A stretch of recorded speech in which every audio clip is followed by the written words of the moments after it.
It began on January 15th of 2007, Martin Luther King Day. That's when Phoebe Kilby sent an email to Betty Baldwin, a complete stranger. That email sparked a remarkable connection between the two women, and it led to a lesson for us all on the power of forgiveness. My name is Phoebe Kilby, and I am white. Martin Luther King had a dream that the sons of former slaves and the sons of former slave owners will be able to sit down together at the table of brotherhood. The email had come out of nowhere, a letter from a complete stranger addressed to 61-year-old grandmother, Betty Kilby. My first impression when I read that was, oh no, listen to this white girl telling me about Dr. Martin Luther King's dream. I've been living Dr. Martin Luther King's dream all my life. For Betty, living that dream of equality started in 1958. She was 13 when she and 21 other African-American teenagers were granted entry into an all-white high school in Front Royal, Virginia. Greeted with insults, racial slurs, and threats, they pressed on, refusing to give in to hatred, fighting for their rights. When you go through that evil day after day and year after year, people calling you names, it becomes so difficult to be able to keep moving forward, to keep your faith. One part of Dr. King's message proved harder for Betty: to love and pray for your enemies, something her father, James Wilson Kilby, a Christian, tried to impress on his hurting, angry daughter. I didn't have forgiveness in my heart at that point in time. I had pictures in my head of holding them by the neck and just holding them until their feet would just be dangling.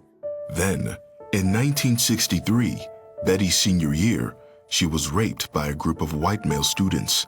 Terrified of what it would do to her family, Betty only went to God with her pain. I wanted to know where God was. Was he there? Did he see what was happening to me? I was crying my heart out, and I was calling on God. He appeared to me in the closet. He asked me where I was when he set the moon and the stars. When I realized his journey and how people beat him, at that point, I was empowered because I knew that all I had to do was call on him. Betty went on to graduate, finish college, start a family, and work her way up to an executive position at American Airlines. Betty says it wasn't until she had children that she began to understand Dr. King's and the Bible's message of love and forgiveness. When I had my children, that was a turning point for me. They cleansed my heart. They took out the hate and just had it filled with love. Love and hate can't reside in the same heart. It was the Word of God that kept me from hating people. Betty went on to achieve more success, including a master's degree and an honorary doctorate. Meanwhile, in Baltimore, Maryland, Phoebe Kilby was busy researching her own family tree, inspired by a group called Coming to the Table. This gathering of people brought together descendants of enslavers and descendants of persons enslaved to talk about racial reconciliation. And this fascinated me. And it made me think, had my family enslaved people? It turned out her ancestors were, in fact, slave owners. Phoebe also found a link to a woman with the same last name, Betty Kilby. So on January 15, 2007, Martin Luther King Day, she reached out, hoping for a connection. My name is Phoebe Kilby, and I am white. I suspect that our families had some kind of relationship in the past. Martin Luther King had a dream that the sons of former slaves and the sons of former slave owners will be able to sit down together at the table of brotherhood. Perhaps we as daughters can contribute to fulfilling that dream. Betty responded, Hello, cousin. We are the key to healing. We can not only contribute to Dr. King's dream, we can bring about racial reconciliation and healing to a nation of hurting people. I thank God for bringing you into my life. Betty invited Phoebe to the premiere of her documentary, Wit, Will and Walls, based on the book she wrote in 2002. There, the two met. They felt an instant bond. Betty was immediately so welcoming, coming over and hugging. Excited about their new friendship, Phoebe continued her research.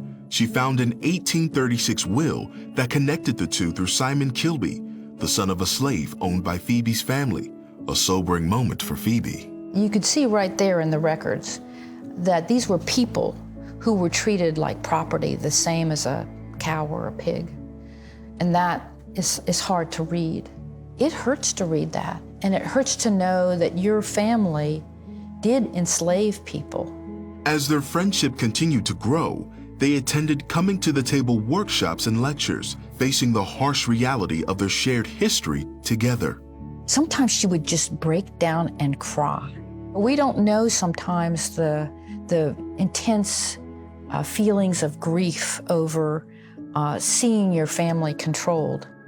Betty has opened my mind and my heart to be able to understand how this could be such a hurtful and upsetting history to have to face. Then in 2021, they co-authored a book called Cousins, Connected Through Slavery. All proceeds from the book go to a college scholarship fund that Phoebe set up for descendants for family enslaved, including Betty's grandchildren. We love each other and care for each other, and but addressed the significant injustices that have happened. She talks a lot about Dr. King and his deep faith and his goal for our society that we can create together, the beloved community, a community where we treat each other equally. To accomplish that, they both believe it will take the ideas found in Psalm 85:10. Through truth, mercy, and justice will come peace. If you want to bring together people who have been divided, somebody has to tell the truth about the harms that have been done.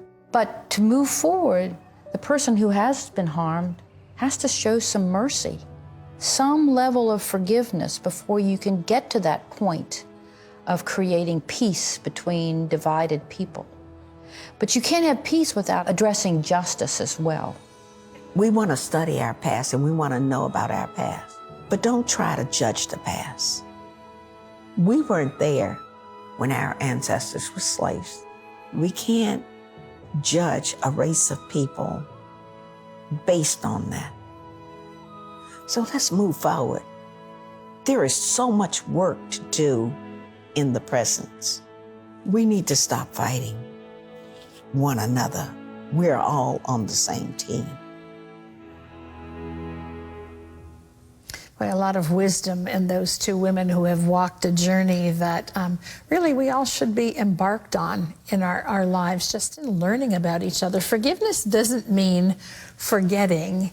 It means not being identified and moving forward. And I love how they've shared that. Powerful. What a beautiful story, beautiful relationship and friendship. And they almost made it look easy, although it's a difficult process. We all benefit from their story. Yeah, I'm sure Dr. Martin Luther King is smiling as he watches that.